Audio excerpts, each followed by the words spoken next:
Nós prometemos e vamos cumprir. Depois de muitos anos, de muita água passar por baixo da ponte. Muita coisa aconteceu. Você pode amar este homem, você pode odiar este homem, mas é um dos melhores oradores e, acho eu, o melhor frasista da política nacional. Certeza que é. Que está de volta ao cenário nacional, tentando retomar o seu papel ali. Vamos saber qual é o papel que ele pretende para o futuro. Sabe quem que está na ponta da linha com a gente? Roberto Jefferson, que volta à presidência nacional do PTB. Tudo bom com o senhor? Tudo em paz com você, Carlos Aros? Tudo ótimo, boa tarde. Boa tarde. Boa tarde aos seus ouvintes também. Quero saber primeiro do senhor o seguinte. Hoje foi entregue pelas mãos do ex-presidente Collor, de quem o senhor foi advogado durante o impeachment, um documento chamado Brasil Diretrizes para um Plano de Reconstrução. Certo. Teria sido apresentado por um tal bloco moderador, PTB, PR, PSC, PRB, PTC.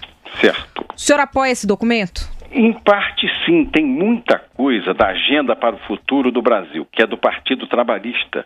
Um documento feito à época da presidente Cristiane Brasil, que ela legou para nós e que já foi preparado para ser entregue com apoio da bancada no Senado, na Câmara e no Senado, para ser entregue ao futuro presidente Michel Temer. Nós temos também um documento e muita coisa desse bloco moderador que o ex-presidente Fernando Collor lidera, que são 5 partidos, o PTB, o PR, o PSC, o PRB e o PTC, tem muita coisa tirada desse nosso próprio documento do PTB. A mim me parece um documento estratégico para embarcar o máximo de pessoas possível, porque ele entra em muito poucas picuinhas.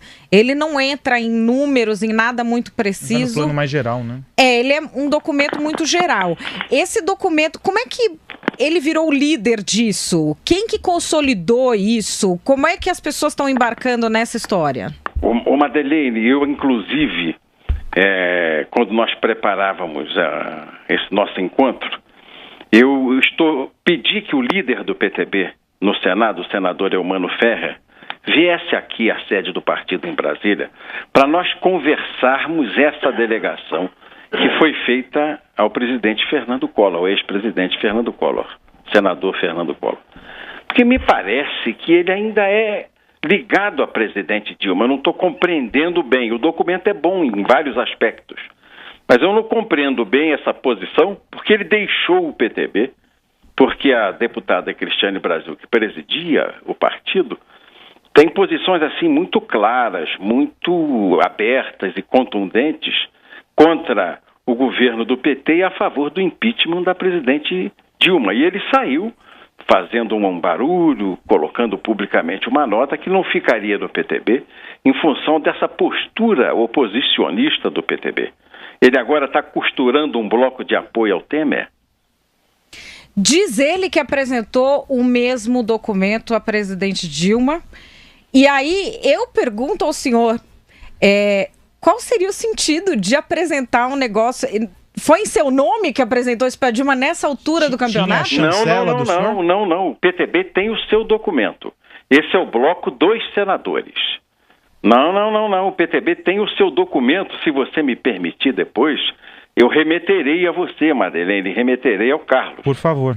Eu vou pedir aqui à nossa assessoria, o Felipe, que faça chegar às mãos de vocês. Daqui a pouco você faz chegar às mãos deles. Nós temos no PTB um documento tirado. Nós temos aqui um documento para o futuro. Fazemos uma agenda de futuro do Brasil. Muitos pontos são convergentes com o documento apresentado pelos senadores. Agora tem essa agenda de futuro do PTB, tem aquele outro do PMDB, como é que chama? Eu não lembro o nome, mas é um Ponte para o Futuro, tem esse. Eu vejo todos mais ou menos no mesmo caminho, que é diminuição do tamanho do Estado, diminuição do número de partidos e, como espinha dorsal, uma tentativa de convergência de ideias para o futuro. Olhar o que se tem em comum ao invés de dividir para governar, que é o que tem sido feito como estratégia nos últimos governos. A busca pela unificação. Sim, nós precisamos agora nos fortalecer. para podermos colocar para fora do Estado esse grupo que tentou fazer do Estado brasileiro um braço de um partido político, nós vamos ter que nos unir. Não vai ser uma luta fácil, é uma luta paciente, persistente, mas dentro da democracia, com equilíbrio, bom senso. Nós temos que demitir muita gente de cargo comissionado que aparelhou a máquina do Brasil. Nós vamos precisar de unidade para isso. Como é que um ministro novo, vamos dizer o Serra, que está cotado para a educação, como é que ele vai para o Ministério da Educação sabendo que todos aqueles cargos de comissão, do mais elevado ao menor, são todos do PT? Quer dizer, ele não governa, ele dá uma ordem em cima, quando chega na ponta a ordem não vai ser executada. Vai precisar exonerar todo mundo para colocar gente, primeiro reduzir o tamanho da máquina que ficou e colocar gente identificada com esse projeto novo que possa fazer a execução dele. O senhor já dá como favas contadas o impeachment? O senhor tem experiência nisso? Eu dou como favas contadas. Hoje li, inclusive, que a presidente Dilma sabe que ela vai ser afastada. Sendo afastada por 6 meses, ela não volta mais, ela não retorna mais. Você veja, o ex-governador do Amazonas, o senador Eduardo Braga, era ministro de Minas e Energia do governo Dilma e um ferrenho opositor da ideia do impeachment. Hoje ele é ministeriável em todos os jornais do Brasil. Ele é um ministeriável para o Ministério das Cidades. Virando o poder dentro do governo, essas resistências que há de senadores mais ligados a ela se esvaem. 6 meses é tempo para que um amor assim, um amor de carnaval, um amor de folia, um amor passageiro se esvaia. Isso vai passar. E é nesse mesmo movimento que o senhor entende, portanto, essa condução aí do ex-presidente Collor na entrega desse documento, tanto para ela quanto para o vice-presidente Michel Temer? Eu também entendo isso. O Collor, a meu ver, está costeando o alambrado. Ele vai pular para o lado de lá já. Por que ele estaria costeando o alambrado? O senhor que acompanhou os momentos mais dramáticos dele. Ele era um defensor ferrenho da presidente Dilma, muito amigo do ex-presidente Lula. Ele se indispôs, ele conversou comigo antes de deixar o PTB, ele se indispôs com a presidente do partido pelas posturas muito claras dela em favor do impeachment e posição assim oposicionista ao governo PT. Ele se indispôs. Vejo agora que ele está fazendo um documento para fazer uma construção, diretrizes para um plano de reconstrução para entregar ao Michel Temer. Então ele está passando para o lado de lá. Como o Eduardo Braga já é anunciado como futuro ministro, deixando o governo Dilma e continuando ministro no governo Temer, me parece que o Collor também está se afastando desses liames que tem com o PT. Explica para o nosso ouvinte que não está acostumado com o ritmo do amor de político. Por que confuso? O Collor estava lá na beira de sofrer um impeachment. Aí aparecia Paulo Paim, Jacques Wagner, esses bastiões da moralidade, falando, pelo meu pai, minha mãe, para você, eu voto sim pelo impeachment. Aí valia, aí não era golpe. Aí, o senhor lembra como é que foi o processo com o Collor? Não foi todo cheio de dedos. O senhor era advogado dele? Sim, me lembro bem. Eu era deputado federal e advogado dele. Bom, foi uma carnificina para cima dele. Depois o senhor ganhou tudo no STF. Tudo, uma por uma. Foi absolvido em tudo. E eu li todas as ações. Não havia... isso que você fala, sem prova, não sei o quê. Não, prova não tinha. Nem a história do Elba era o que se vende que é. O Collor viveu muito tempo com os recursos que sobraram da campanha presidencial. Naquela época isso não era proibido, hoje é proibido. Ele ficou com o saldo naquela eleição de praticamente 200 milhões de reais que não gastou no segundo turno. E ele passou a viver com esse dinheiro. Ele passou, inclusive, alugando habitações para ministros, para tentar desburocratizar, aquela coisa, né? Mas perdeu a liturgia. Em vez de morar no palácio, foi morar na casa da Dinda. Ele perdeu a liturgia do cargo. A meu ver, errou nisso.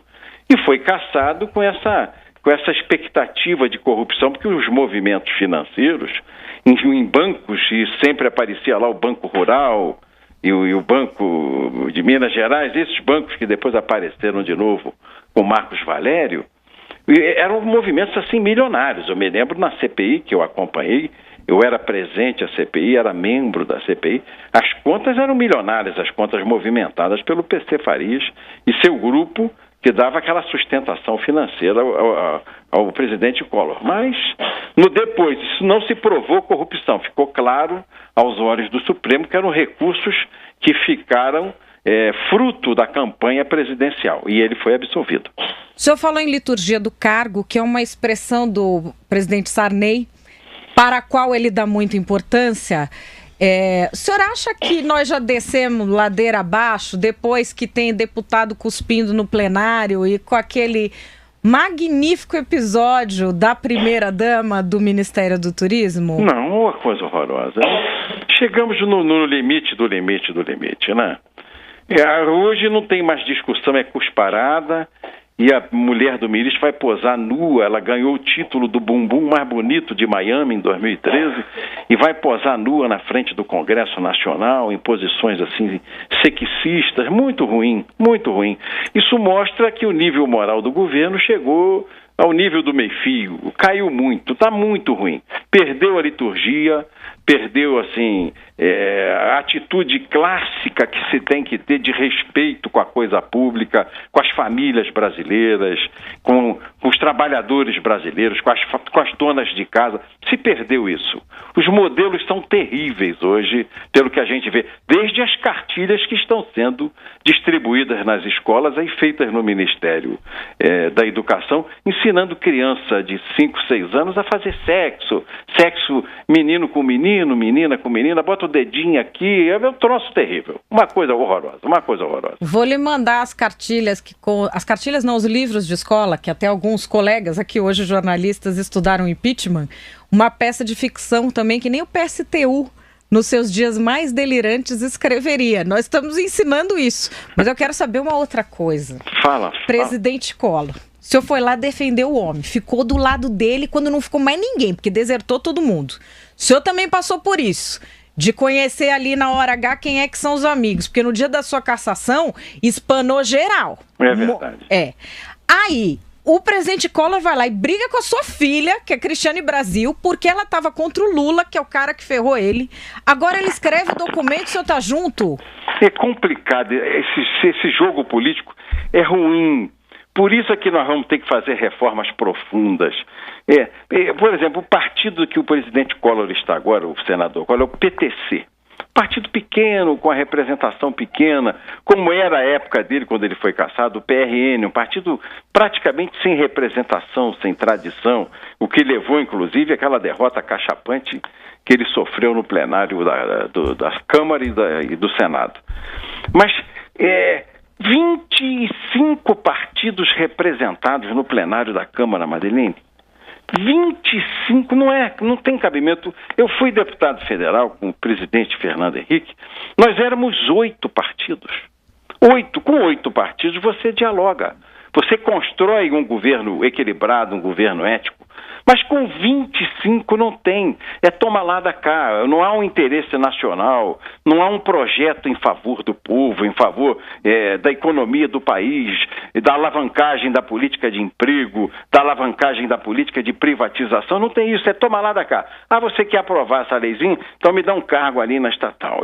Você quer aprovar essa medida provisória? Me dá um empreguinho na Caixa Econômica, me dá um empreguinho no Banco do Brasil, me dá um empreguinho na Casa da Moeda, quer dizer, uma coisa do pior gabarito.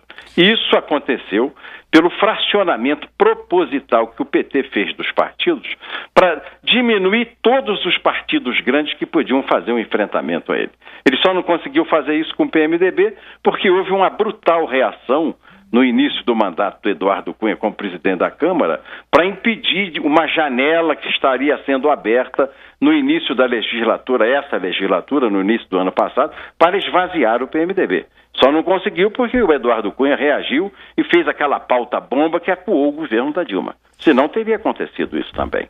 Parece unanimidade que é necessária uma reforma política, mas o senhor sabe que a reforma política vai tirar da política, se ela for feita direito, várias dessas figuras que nós estamos vendo aí há 30 anos, desde sempre no poder. O cara que eu falo que ele veio na caravela, ele já era deputado, ele está lá.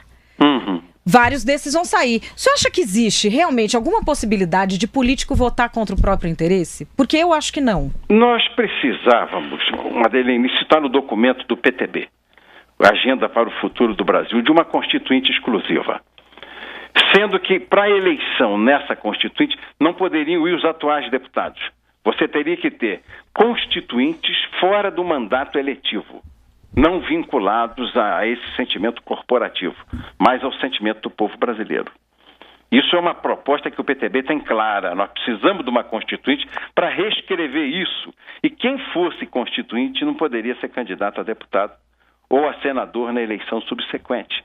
Quer dizer, fizéssemos um documento aí que olhasse a reforma tributária, a reforma partidária, o tamanho do Estado, o que o Estado tem que ter como objetivo, claramente. Nós precisamos escrever isso e depois nós fazemos a eleição normal para o parlamento, a eleição normal para as assembleias, para o Brasil poder andar.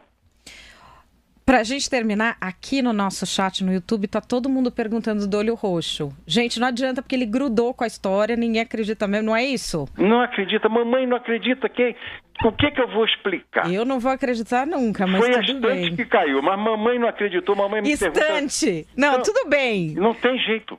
Mas isso aí é uma daquelas coisas que não tem jeito. Ele não filmou na hora, não tinha celular. Não tinha registro, portanto foi a estante. Acabou, filho, acabou. Nunca mais essa história vai ficar assim. Mas eu quero saber do senhor o seguinte: o senhor pretende uma volta à vida pública? O senhor pagou o seu tempo de cadeia, foi preso por uma quantia que hoje é uma quantia que você dá pra coroinha. O Marinho, que foi a história do Correio lá que começou e que no fim o senhor defendeu ele como advogado também, era R$3.000. E não é verdadeira aquela acusação. Esse foi o problema entre mim e a Casa Civil e o Zé Disseu. Que foi aí o estopim. Mas enfim, as quantias... Aquela foi uma matéria construída para destruir meu patrimônio moral, me ofender moralmente. Eu avisei ao PT, vocês não vão me fazer sair de joelhos daqui. Eu vou sair pela porta da frente. Eu não sou um homem que vou me render. Eu não vou viver ajoelhado diante de ninguém. Eu tenho filho, eu tenho neto. Isso vocês não vão conseguir de mim. Eles não acreditaram, deu no que deu, né, Madeleine? Explodiu tudo. Explodimos tudo. Ninguém achava. Eu acho que fizeram um erro de cálculo porque era muito evidente que o senhor era capaz disso. Enfim. O senhor acha que consegue se reabilitar frente à opinião pública depois de ter sido um político preso? Em um momento político como nós estamos vivendo hoje, em que as pessoas estão tão de olho em situações como essa? Por exemplo, eu digo a vocês sem nenhum problema, tenho que errar muito menos. Eu procurei errar pouco na minha vida. Você repare que você não encontra o PTB nessas operações em lugar nenhum. Tem aquele acordo eleitoral entre nós, o PTB e o PT, no ano de 2004, que deu aquele problemão todo, aqueles dinheiros que o Marco Valério levou ao PTB, trouxe ao PTB, né? A sede não era essa que eu estou agora, mas trouxe ao PTB aqueles 4 milhões de reais. Aquilo era um acordo eleitoral. Mas você não vê o PTB envolvido em Lava Jato, esquema com empreiteiro, com doleiro, conta no exterior, nas Ilhas Seychelles, ou em Bahamas, ninguém, nós aqui no PTB não temos. A instituição PTB não se chafurdou na lama. Eu não permiti que o PTB derivasse para isso. Aquela linha amarela que eu sempre falei. Você na política caminha muitas vezes bordeando o limite legal. Você tem que saber que não pode passar da linha amarela para pisar na linha vermelha, na ilegalidade. Você passa sempre na borda, é aquela coisa assim, você está sempre passando na borda da ilegalidade. Tem concessões que você faz, financiamentos que você faz, atendimentos que acaba fazendo, porque a política leva a isso. Mas você tem que ter cautela e equilíbrio para não fazer o que ofenda a opinião pública e a dignidade do povo que você representa. Você acha que não ofendeu? Os adversários ficaram ofendidos com a minha luta, mas eu tenho muita gente a meu lado. Eu, de vez em quando, eu sofro aí por parte de grupos do PT, no aeroporto, no restaurante, na rua, esses achincalhes, assim, né? O pessoal cerca, começa a xingar, a gritar, a botar o dedo no nariz, a falar gracinha, mas tudo bem. Mas em contrapartida eu encontro centenas de pessoas que me cumprimentam, me abraçam e dizem que eu estou certo, que o caminho é esse. Como eu não quero agradar a todo mundo, eu sou partido e partido é parte. Eu não quero agradar a todos, não tenho essa veleidade. Eu vou com a turma que eu tenho e acho que vai dar certo. Esse é Roberto Jefferson, que volta à cena política assumindo a presidência nacional do PTB, falando com exclusividade aqui ao Radioatividade da Jovem Pan. Agradeço muitíssimo a gentileza do senhor, um abraço, boa sorte. Muito obrigado, um abraço a vocês. E vou mandar o documento do PTB para que vocês possam comparar, tá bem? Tá bom, e vai ficar todos os dois documentos, do ex-presidente Collor e o que o Roberto Jefferson está mandando para a gente, no nosso site jovempan.com.br/radioatividade, são 4